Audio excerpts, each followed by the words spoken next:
Jake Larson stood trembling at the edge of the grave, his hands shaking as if they were about to shatter. His heart pounded so violently it felt like it might tear through his chest. The night was ice cold. A distant owl's hoot echoed through the darkness, making the air feel even more sinister. For weeks, Jake had fought through an endless maze of legal obstacles, battling cold-hearted judges to get permission for this exhumation. Now, under the dim glow of the moon, he was standing on the verge of uncovering the terrifying truth about his mother's death, a truth he was certain his father, Robert, had been hiding. "Are you sure about this, Jake?" Detective Mike Donovan's voice cut through the tension, low and sharp as a knife. He stood nearby, trench coat flapping in the cold breeze, his eyes glinting with suspicion. Donovan had been assigned to oversee the exhumation, though it was clear he thought Jake was chasing ghosts. "Once that coffin is opened, there's no turning back." Jake didn't respond. He couldn't. His mouth was dry, his throat constricted like a noose. His mind flashed back to memories of his mother, Emily, her warm smile, her soft voice that used to lull him to sleep, the way she always made him feel safe. But then the memory of her funeral crashed in like a dark wave, Robert standing beside the grave, his face cold and expressionless, his eyes as dead as stone. Something had been terribly wrong that day, a chilling undercurrent Jake had never been able to shake. The harsh clang of a shovel striking wood jolted him back to the present. The grave diggers, sweat-streaked and pale despite the cold, froze as their shovels hit something solid. "We've got it," one of them whispered, voice trembling. Jake held his breath as the coffin was lifted from the earth. Mud and rot clung to the rough wooden box. It was plain and unadorned, just like his mother would have wanted. "Open it," Jake ordered, his voice barely above a whisper, rough and strained. The diggers hesitated, glancing toward Donovan. The detective gave a curt nod. The sound of screws being turned echoed through the night, slow, grating, each metallic scrape cutting into Jake like a jagged blade. Jake's pulse thundered in his ears. His chest tightened until he could barely breathe. Finally, the lid creaked open. The diggers stumbled back, faces draining of color. Donovan's flashlight beamed down into the coffin, and he froze. His breath hitched. Jake forced his feet to move, leaden and heavy. He peered over the edge of the coffin. Empty. No body. No bones. Nothing but rotting wood and the damp scent of earth. "No, this can't be happening." Jake's voice broke as he stumbled backward, almost falling into the grave. His vision blurred with shock. "Where is she? Where is my mother?" "Jesus Christ," Donovan swore under his breath, his voice rough. The grave wasn't disturbed. No one's touched it since the burial. But Jake wasn't listening. His head swirled with frantic questions. If his mother wasn't here, where was she? Could she still be alive? The thought sent an electric chill racing down his spine. His eyes narrowed. His father, the man who had played the part of the grieving widower so perfectly, what the hell had he done? Why would he bury an empty coffin? The truth was starting to unravel, and Jake knew it would be darker than any nightmare. The next morning, Jake sat across from Donovan in a cramped, dimly lit interrogation room at the police station. The weak yellow light highlighted the deep lines on the detective's face. "We've opened an investigation," Donovan said, rubbing his temples. "But you need to understand, your father, Robert, isn't an easy man to go after. He's got money, power, and influence. If he's involved in this, we'll need ironclad proof." Jake's fists clenched so hard his nails dug into his palms. "He's involved. I know it. My mother didn't just vanish." Donovan's eyes sharpened. How can you be so sure? What do you know? Jake hesitated. He hadn't told anyone what he had heard the night before his mother died. That night, he had woken to the sound of shouting from his parents' bedroom. His mother's voice, shaking with fury, echoed through the house. You think I don't know about the affair? You think I don't know what you've been planning? And his father's voice, icy, venomous. Shut up, Emily. You don't know what you're talking about. Then a crash. Something breaking. And silence. A cold, deathly silence. The next morning, they said Emily had died of a heart attack. Jake had doubted it from the beginning. But now, with an empty coffin, his suspicion had turned into a burning certainty. I heard them fighting that night, Jake said, his voice low and tight. He was planning something. I don't know what, but it was bad. Donovan's gaze hardened. He scribbled down notes. We'll dig deeper. But Jake, stay out of this. Let me handle it. Jake wanted to argue, but his throat tightened. He left the station, his mind a whirlwind of questions, when his phone suddenly buzzed. Unknown number. Meet me at the old mill. I have something you need to see. Jake's heart slammed into his ribs. His eyes darted around, suddenly aware of every shadow, every face passing by. Someone was watching him. Someone knew the truth. Without hesitation, he jumped into his car and sped toward the old mill, a decaying relic on the outskirts of town. Whoever had sent that message knew something. They might hold the key to the truth, or it could be a trap. Jake's grip tightened on the steering wheel as the dark outline of the old mill rose in the distance.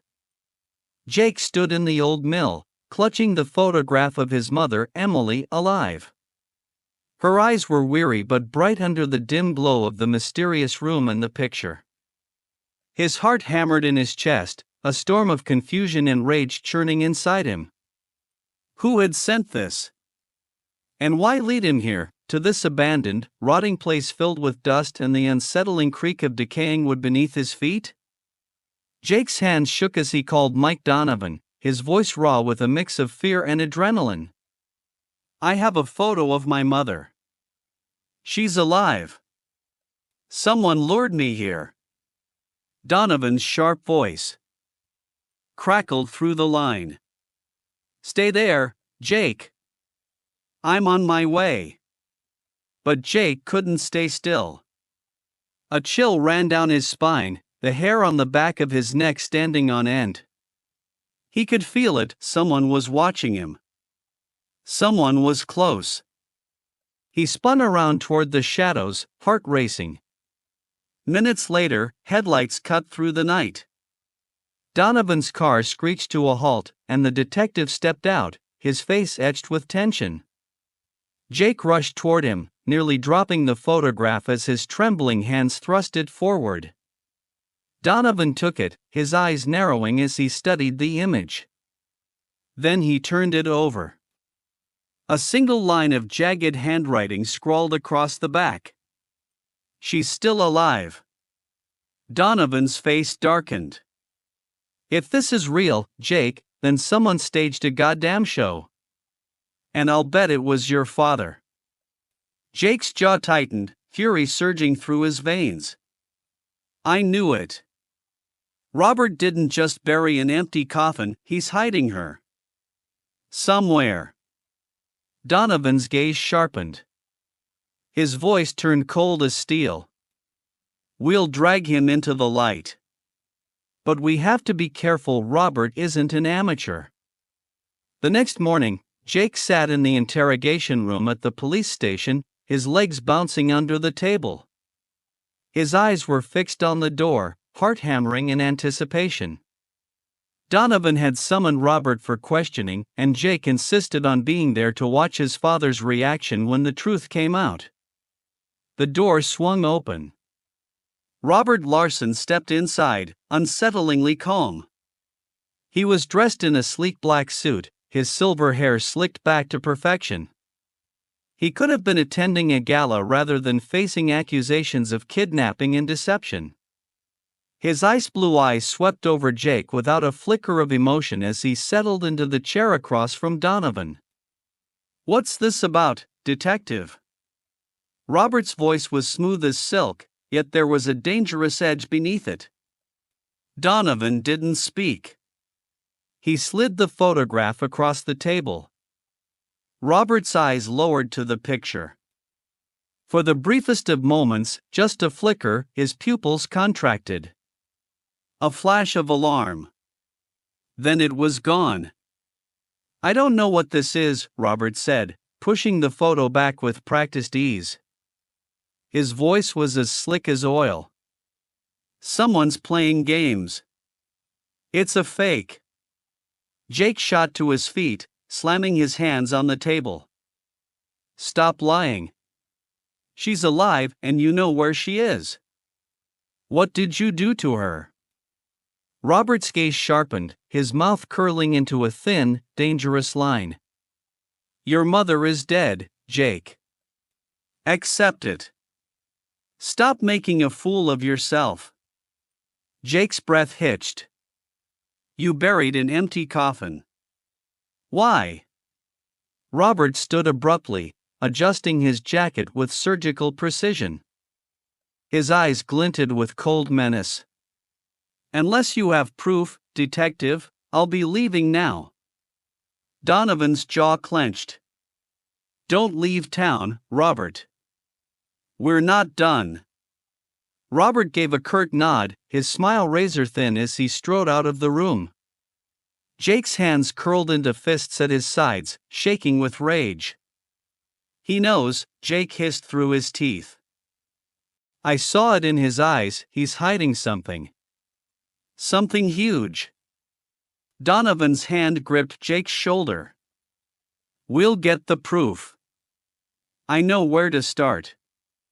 That afternoon, Jake and Donovan stormed into the Carter family mansion, a cold, towering estate lined with gleaming marble floors and perfectly trimmed hedges. It was a house designed to intimidate. The butler stammered as Donovan flashed his badge. "We have a search warrant." They tore through Robert's office, a lavish room of dark mahogany, towering bookshelves, and the faint scent of cigar smoke lingering in the air. Donovan pulled open drawers, rifling through files and folders. Jake stood by, his pulse pounding. "Over here."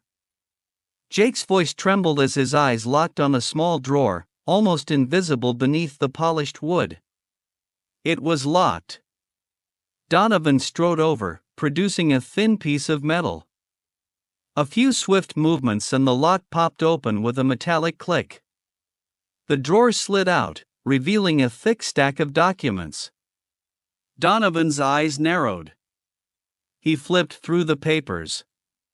His mouth tightened. "Jake, look at this." Jake leaned over. His breath hitched.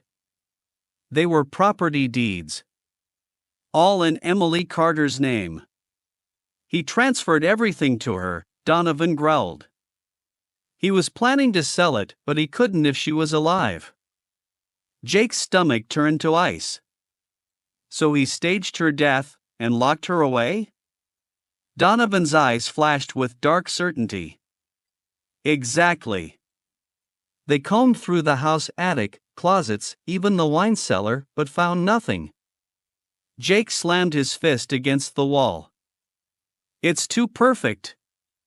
He's too careful." Donovan's eyes narrowed. "The basement." Jake's breath caught. "The basement? He's hiding her down there." They rushed to the kitchen, where a massive oak cabinet concealed a heavy steel door. Donovan forced it open, revealing a narrow staircase leading down into blackness. "Stay close," Donovan ordered, drawing his gun. He stepped down, his flashlight cutting through the damp air. The walls were stone, cold and wet beneath their fingertips. At the end of the hall stood a heavy metal door, shiny, new, out of place among the decaying surroundings. "That's new," Donovan muttered. He pulled a lock-picking tool from his coat. "Stand back." Jake's heart slammed against his chest as the metal clicked. The door swung open with a groan of rusted hinges. Inside the small concrete room was a metal bed. A thin figure lay beneath a threadbare blanket. "Oh my God," Jake whispered. He rushed forward. "Mom!" Emily Larson's eyes fluttered open. Her face was pale, gaunt, her lips cracked. "Jake!" Jake dropped to his knees beside her, tears burning in his eyes. He took her trembling hand. "Mom! I'm here. I found you." Emily's gaze sharpened slightly. Her lips parted. "Jake, he. Save your strength, Mom. We're getting you out of here." Donovan was already on the phone. "We need an ambulance now." But Jake wasn't listening anymore. His mind was burning with one thought. Robert had done this. His father had staged her death, locked her away to steal her fortune, and almost gotten away with it. Jake's jaw tightened. His mother was safe now, but this wasn't over. "He's going to pay for this," Jake whispered, his eyes cold. "Every last piece of it." Jake sat beside his mother's hospital bed, holding her hand tightly, feeling the faint yet steady pulse beneath her fragile skin. The steady beep of the heart monitor echoed through the quiet room, a constant reminder that Emily had survived the nightmare that Robert, his father, had created. But the peace didn't last. Jake's phone buzzed, the screen lighting up with a message from an unknown number. "Want answers? Come to the cabin in the woods. Alone." His heart hammered in his chest. The cabin, the place where their family used to spend summers, where Robert always called his sanctuary. If Robert was hiding, that's exactly where Jake would find him. Jake knew he should call Donovan. But a voice in his head screamed, "If the cops show up, he'll disappear." He glanced at his mother one last time, whispering, "I'll be back, Mom. I promise." Then he ran out to his car, speeding down the dark, winding roads leading into the deep forest. The night was pitch black, tree branches stretching out like skeletal hands, scraping at the sides of the car. When the cabin finally appeared under the pale moonlight, it looked haunted, rotting shingles, shattered windows, and the front door slightly ajar, casting a flickering glow from within. Jake stepped onto the porch, the wooden planks creaking like brittle bones beneath his feet. "Dad," he shouted, his voice shaking but defiant. Robert sat by the fireplace, his back rigid like stone. He didn't turn, only spoke in a low, chilling voice. "I knew you'd come, Jake. You're stubborn, just like your mother." Jake stepped closer, fists clenched at his sides, blood boiling beneath his skin. "Where is she? What did you do to her?" Robert slowly turned, his icy blue eyes flickering in the firelight. "She's safe, for now." Jake's anger exploded. "Safe? You locked her in that basement like an animal. You faked her death just to steal her money. You're a monster." Robert sighed and stood, his calmness more terrifying than rage. "You don't understand, Jake. Your mother discovered the affairs, the land deals. She was going to ruin me, everything I built. I had no choice." Jake lunged, grabbing Robert by the collar, yelling in his face. "No choice? You buried an empty coffin to fool the whole town. You almost killed her." Robert shoved him back, eyes flashing with cold fury. "You think I wanted this? I loved your mother, but she wouldn't let me breathe. This is the real world, Jake, there are no fairy tales. Jake stumbled back, rage blinding him. You don't deserve to call yourself my father. I'll make sure you pay for this.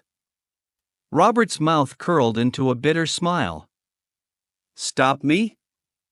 You're just a stupid kid. Suddenly, Robert lunged, hands closing around Jake's throat, slamming him into the wall. You should have stayed out of this, he growled, breath hot against Jake's face. Now I have to clean up this mess. Jake thrashed, gasping for air, but Robert was stronger than he expected. In desperation, Jake drove his knee into Robert's side. Robert roared in pain and loosened his grip. Jake stumbled toward the table, grabbing a metal poker from the fireplace stand. With all his strength, he swung it. The metal connected with Robert's head with a sickening crack. Blood sprayed across the floor as Robert crumpled to the ground, unconscious, a dark pool forming beneath him. Jake stood there, breathless, hands shaking as the poker clattered to the floor. The sound of sirens cut through the night, growing louder. He staggered toward the door as police cars skidded to a stop outside. Donovan was the first through the door, grabbing Jake by the shoulders. You okay? Donovan barked. Jake nodded weakly, his voice hoarse. He's in there. I had to. The police swarmed the cabin, pulling Robert's limp body from the floor. Blood still seeped from the wound on his head. As they hauled him past Jake, Robert's eyes flickered open. For a brief moment, just a flicker, Jake saw regret in his father's eyes. But it disappeared just as quickly, replaced by the same cold emptiness Jake had always known. Jake turned away, refusing to give him a second glance. The days that followed blurred together like a bad dream. Jake spent most of them at the hospital, sitting by his mother's side as she slowly regained her strength. Emily was weak, but every day her eyes grew brighter, her smile warmer. One quiet afternoon, Emily reached for Jake's hand, her voice barely above a whisper. Thank you for not giving up on me. Jake's throat tightened. I love you, Mom. I couldn't let him win. Donovan visited soon after with an update. Robert's facing charges for attempted murder, fraud, and kidnapping. The evidence from the property deeds, the empty coffin, the basement. He's looking at life without parole. Jake exhaled, relief washing over him like a tide. He can't touch you anymore, Donovan added firmly. Weeks later, Jake and Emily moved into a small house on the edge of town, modest, but warm. Safe. One evening, as they sat on the porch watching the sunset, Jake asked, Do you ever think about him? Emily was quiet for a long moment, then said softly, Sometimes. But not with anger or hate. I just feel pity. He had everything, and he threw it away because of greed. Jake nodded, feeling the last traces of tension slip from his chest. We're free now, Mom. That's what matters. Emily smiled, eyes glistening in the amber light. Yes. We have each other. And a new beginning. He'll never have that. As the crimson sun dipped below the horizon, Jake knew they had made it through hell. The scars Robert left behind would never fully fade, but they were proof of Jake and Emily's strength. Proof that even after being pulled into the darkest depths, they had emerged stronger, together. Robert Carter could rot behind bars for the rest of his life. But Jake and Emily would live, free, and more powerful than ever.